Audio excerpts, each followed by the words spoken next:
Thank you. I appreciate everybody being here today. My name is Ryan Mears. I'm the Marion County Prosecutor here in Indianapolis, Indiana. I wanted to provide a brief update on the information that's been made available to the Marion County Prosecutor's Office and some of the actions that we took in regard to an incident that occurred on March 3rd of 2020 involving a Brandon Hull. First of all, just for those of you who don't know, here in the state of Indiana, we have what's known as the Jake Laird Law, and the purpose of that law is to give law enforcement a tool to seize firearms when they encounter an individual who's going through some mental health issues or struggles. In addition, what that law also allows is for law enforcement to hold on to those weapons and make sure that it's not returned to the person who's involved in a situation or has demonstrated some mental instability. And so just kind of want to walk you through the process and the procedure that we had in this case. So on March 3rd of 2020, law enforcement responded because the mother called and said that her son was feeling suicidal. That individual was immediately detained, and there was a seizure of a shotgun that took place.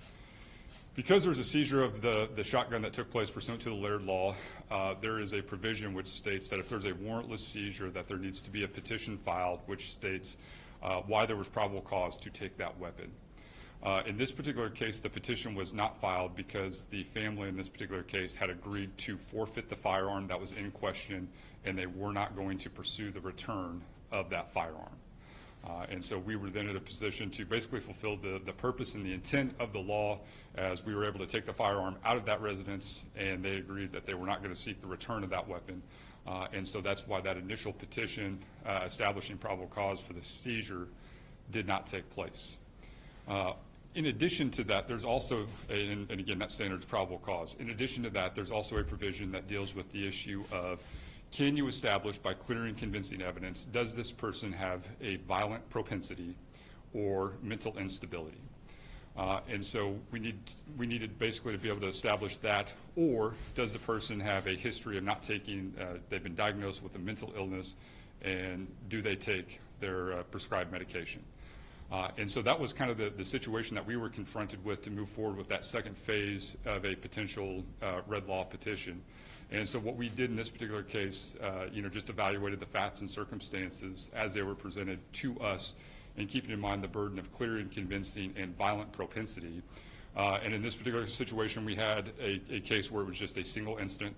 There were not any other incidents that were reported to us. The firearm was taken from the home, and there was an agreement that that firearm would not be returned. The individual was involuntarily committed for a brief period of time. I can't get into too many specifics on that, but I will tell you that the length of that stay was measured by hours and not days or weeks. And no follow-up medication was prescribed to this particular individual. And so given the fact that we had already secured both the removal and the surrender of that item when it was not going to be pursued, and all of those factors that I mentioned, we did not file a follow-up petition because we had already achieved our objective, which was to prevent that firearm from going back to this particular individual. That firearm is still in the property room here in Marion County. It has not been returned, and it will not be returned based on the agreement that was made and our understanding of the law. I think it's important to note that this case does illustrate some of the shortcomings that exist with this red flag law. As you can tell from the tight timeline that we are under and operate under, when we try to make a determination, we have 14 days under the statute.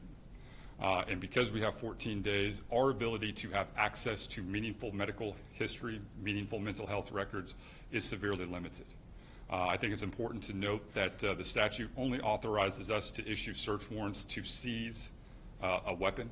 We do not have the ability to use a search warrant or get a court order to acquire someone's mental health records or medical history, which would be particularly relevant in trying to make these types of determinations. Because this is a pre-filing decision, we do not have an active cause number, which severely limits our ability to subpoena medical records and gain access to that information. In the state of Indiana, people have a minimum of 30 days to respond to a subpoena. And so once again, even if we issued one of those, it would fall well outside the 14-day timeline that we are provided with. And so we are in the position of not having access to information that would honestly be very helpful to us in terms of making that determination. It is clear to anyone who has read this statute or the text of the statute the priority on this statute is the return of firearms, as opposed to having a very thoughtful and careful review of someone's mental health history to determine whether or not they should possess a firearm. And with that, I'll take any questions. Prosecutor, you say that there had been no overt violent act. However, the call came out he wants to commit suicide by cop, which would seem to indicate an intention to involve law enforcement in a violent act. Even though he didn't do a violent act, he's indicating, I intend to commit a violent act and engage law enforcement. Based on that, why wasn't that enough to pursue some sort of red flag law violation, saying this individual has already indicated he wants to commit a violent act and involve law enforcement? Well, I think the biggest thing is how he intended to carry that out. What was the nexus to the firearm? And number two, that firearm was confiscated and taken away. I think the other part of it, when you have this particular situation, the analysis is, what's the propensity? We've talked about there's one situation, one incident where he's indicated suicidal thoughts. Absolutely, there needs to be some sort of intervention, and absolutely the firearm needs to be taken away, and we never want to give that firearm back to that individual or that person. But from there, what we're required to document and demonstrate is that we need to establish that propensity, and this individual was taken and treated by medical professionals, and he was cut loose. They didn't so much as prescribe him any additional medication after he walked out of there, or any medication. And so we're left with the situation with, we have one incident. He was treated by mental health professionals. They didn't civilly commit him. They didn't prescribe him any additional medication, and he was cut loose. And so for us, the risk is, if we move forward with that proceeding and we lose, guess what happens? That firearm goes right back to that person. Well, and we weren't willing, let me finish, and we weren't willing to take that. And so that's the route we decided to go. Yeah, but then he went out and acquired more firearms, so the end result was the same, because somebody had to know, well, if we don't do anything about him right now, there's nothing to stop him next week from going and getting another gun. There's nothing to stop him from getting a gun anyways. I mean, the sad reality is that during the pendency of these matters, there's nothing prohibiting someone from purchasing a firearm. That's just the sad truth. So he would have been referred to the red flag list. I'm going to call it a list because I don't know what you call it. His name would not have been on a list that would have red flagged. Not until there's a determination in a court order made by a judge saying that there has been that it is highly probable that this individual has demonstrated a propensity for violence or mental instability. Yeah. I know you said he wasn't prescribed any medications, but was Brandon Hull ever diagnosed with a mental illness? One. Two, it's my understanding that some of his digital footprint was assessed in March of 2020. What was found? Why were the FBI involved at that time? Well, certainly there were some concerning materials that were found inside the residence, and so because of that, that information was forwarded on to federal authorities so that they're in a better position to follow up on that information, and they have honestly more resources to look into those issues and also take a look at what is that social media profile, what does that look like, and so that's why that information was forwarded on to him. The information available to us, that was made available to us, was that at that particular point in time he was not under any sort of medication. But was he diagnosed at any point? Do you know? The information, we did not have access to anything to indicate that he had a history or documented diagnosis of mental illness. Again, we would have liked the opportunity to be able to subpoena his medical records, to get a search warrant for his medical records to make that determination, but we're dealing with a 14-day time window, and we just didn't have the time to be able to do that. I don't understand the 14, because if the family had agreed to forfeit the weapon, meaning like, we agreed, take it, it's yours, then that 14-day time limit doesn't apply. I mean, you said the risks of going to a hearing is that if you lose, he gets the gun back. But if the family had agreed to forfeit the gun, that's not a risk, right? No, two separate issues. So we're dealing with two different prongs of the statute here. The one prong is dealing with the forfeiture of the statute. The second aspect of that is defining someone as, do they meet the statutory definition of someone who is a dangerous person as defined by statute, meaning they have a violent propensity, a propensity for violence or mental instability. So the question then became, if we move forward with a position, we have to make that determination as to whether or not it's appropriate to file and make that designation or file that petition on someone. We get 14 days. It has nothing to do with the family. It has to do with us with the court. What's the risk of going for it if the gun is not going to come back to him at all? Like, if you lose, he doesn't get the gun. He absolutely does. So what the court would say is, I don't have the legal authority to keep this gun because I didn't make the finding. So if I don't make the finding, I no longer have the legal authority to hold this weapon. But in the absence of a finding at all, meaning there wasn't even a petition made, you can still hold on to the weapon? Yes. Correct. And so with this incident as it took place and the family agreed to forfeit the weapon, that was this only regarding the weapon that was involved in that incident. There was no further investigation if he had additional weapons at that time or trying to, I'll end the question there. Right. So it's important to remember the red flag law. It's with that person on that date with that weapon. It doesn't extend beyond that. So it's specifically related to this particular weapon that was seized. So I think that's the first important thing to point out as it relates to this particular case. So when and does the red flag law work in order for somebody not to be able to purchase guns again? Does the law work in that? Well, I think this case illustrates the limitations. I mean, if we were going to have a situation where there's an opportunity to, number one, subpoena or get a search warrant for someone's mental health records, where we have the ability to talk to healthcare professionals, individuals who are treating these individuals, and make a fair determination as to whether or not this person should possess a firearm or not. That's a totally different situation or scenario than what we're involved with here, where we're under the deadline of this is the time frame that we have to file a case or not, and we just don't have access to that information. We'd very much appreciate the opportunity to be able to solicit and collect that information and follow up and have conversations with people, but unfortunately we have to make a decision very quickly. Ron, even if you were to have filed, right, and I hate asking hypotheticals, but even if you had decided to file against this gentleman, he still would have had the right to buy a weapon until the court declared him Absolutely. whatever that declaration would be. I mean, can you explain that? I mean, there's a loophole in this thing. Right. There's a significant limitation to the law in terms of if we initiate these proceedings, there's nothing prohibiting that individual to go out and then purchase an additional firearm or 20 firearms.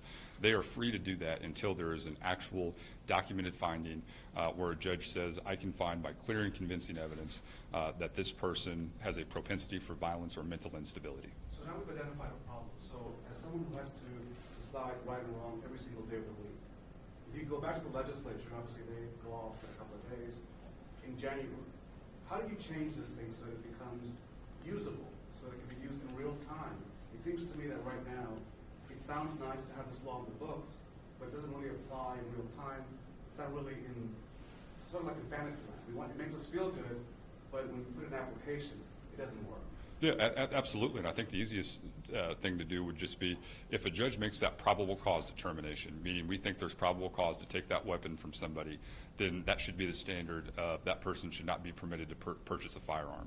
And so I think if you file that initial petition and say, based on these circumstances, we think there's probable cause to take that weapon, then that person from that point on should not be prohibited to purchase a weapon until we have that hearing and we're able to determine whether we can establish by clear and convincing evidence this person has a violent propensity or has a demonstrated documented history of mental health or mental illness. And would that also apply if the officer made that determination? Because currently an officer can seize a weapon based on if he or she believes it's Absolutely. And so the officer seizes that weapon, they turn it over to our office, we file something with the court saying, here are the following facts which we think demonstrate probable cause, and then that person should no longer be prohibited. That person should be prohibited from purchasing firearms. That person should be prohibited from engaging in any conduct where they have access to a firearm, and that would solve a significant part of this history. The other thing that does is we have to extend the timeline. We need a larger and longer timeline where we're able to make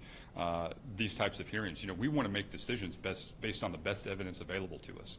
We want to be able to say we made a decision based on having an opportunity to talk to healthcare professionals, review medical records, look at someone's mental health history. Those are the things that should be important to these determinations, and the time frame in the statute just doesn't allow for that. Right. A couple questions. Yeah. How often do you file red flag petitions? How often is it used since you've taken office? And We filed what are the outcomes? We filed 8 this year. 8 this year, and Yep. what are the outcomes to those 8 petitions? I'm not sure. We can get you that information. You filed 8, but how many have been brought to your office? I'm not sure on the exact number that have been brought to our office. Ryan, where did you purchase the weapons and what weapons were they exactly? I don't have access to that information. Does mom know we have the 2 rifles? I don't know about that. She was definitely aware of the shotgun in this particular situation and alerted the authorities. Is it possible that Brandon knew that if they gave the gun, they relinquished it, and no charges were brought, that he could buy another gun later on? Is there any evidence that he thought forward towards that? Right, there's no evidence to suggest that, and if you look at the text of the statute, it's nowhere in there. So, I mean, if you look at this is a collateral consequence to a determination made from this statute. So you can go through all 10 pages of the statute and go through every aspect of the code. At no point in time does it say that this statute's designed to prohibit people from purchasing firearms in the future. It's not in there.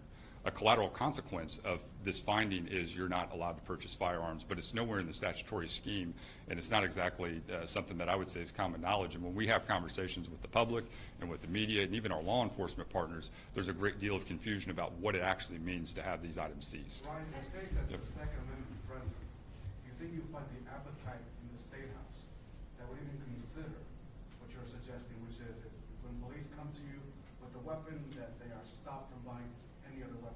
You think in this state you would find that appetite in the legislature? I think it's a common sense solution to a problem that we currently have before us. The law enforcement has made a determination that probable cause exists that this person doesn't need a firearm. Let's confiscate that firearm and say, hey, moving forward, you shouldn't have the right or the ability to purchase a firearm, and let's give the prosecutor or anybody else involved in this, let's give them adequate time so they can look through this person's mental health records, and a judge, a prosecutor, and everybody involved making a determination based on the best information available and not based on a police report. But I'm not asking common sense, or I'm asking the legislature will see this as a Democrat in the state capitol making a suggestion about a Second Amendment issue, and you think you'll get pushback, even though you may consider it being common sense. Are they going to say no way? Well, I hope they're open for the conversation. And as you know, and many people here in the Indianapolis area know, I've been very vocal on my feelings about this particular law. I think it's a good start, but it's far from perfect, and there's more than just this case that this law impacts. And so I think there's a lot of room for improvement, and I hope everybody's open to that. Since 04, 05, have you spoken up since then? Consistently. I've had both, very public conversations about my concerns about the shortcomings. I've privately lobbied the legislature and made those concerns. This is not a new issue for me. And I mean, this is something that I routinely talk about, the limitations of this law. It's a good start. I think people hear red flag and they think it's the panacea to all these issues. It's not. What it is a good start where there's a number of loopholes, and the practical application of this law does not necessarily give everybody the tools they need to make a well-informed decision. Thank you. Filed, but how many granted? Thanks, everyone. Thanks for coming on such short notice. If you have additional questions, you can follow up with our communications team. Destiny Burgos is here with her business card.